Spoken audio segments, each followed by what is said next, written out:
यवतमाळ से अंधविश्वास के नाम पर ठगी का एक चौंकाने वाला मामला सामने आया। यहाँ एक कथित तांत्रिक ने 2 साल के बच्चे पर आए संकट को दूर करने का झांसा देकर उसके दादा से लाखों रुपए की ठगी कर ली। पुलिस ने आरोपी को गिरफ्तार कर मामले की जांच शुरू कर दी है।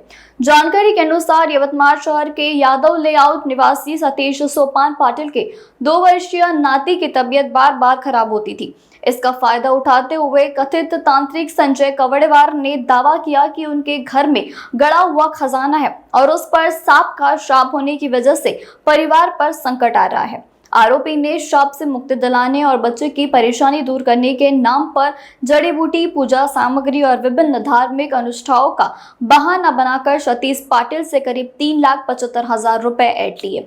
जब आर्थिक तंगी के कारण पीड़ित ने अपने मित्र से पैसों की मदद मांगी तब पूरे मामले का खुलासा हुआ। शिकायत के आधार पर लोहार पुलिस ने आरोपी संजय कवड़ेवार को गिरफ्तार कर लिया है और उसके खिलाफ मामला दर्ज कर लिया है। पुलिस मामले के आगे की जांच कर रही है।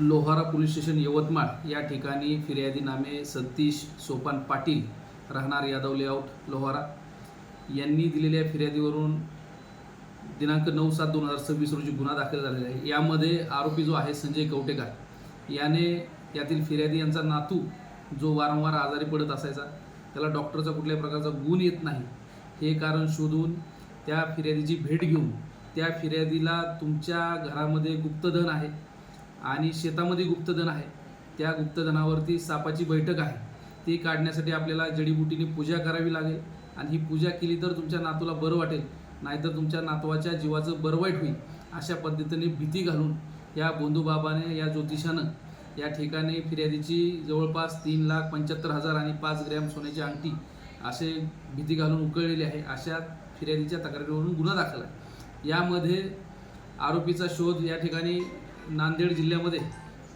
घेतला असता दहेली या ठिकाणाहून आरोपीला ताब्यात घेतलं।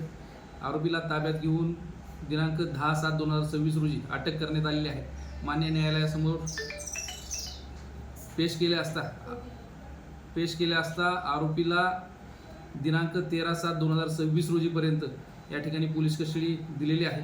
अधिकचा तपास पोलीस करत आहेत। या ठिकाणी आरोपीने आणखीन अशा प्रकारचे कुठे गुन्हे केले आहेत का, आणखीन अशा प्रकारचे गुप्तधनाची माहिती किंवा गुप्तधन आहे आणि त्यावरती सापाची बैठक आहे, पूजा करायची आहे किंवा आणखी कसली आगोरी पूजा केलेली आहेत का, त्या अनुषंगाने या ठिकाणी यवतमाळ पोलीस तपास करत आहेत।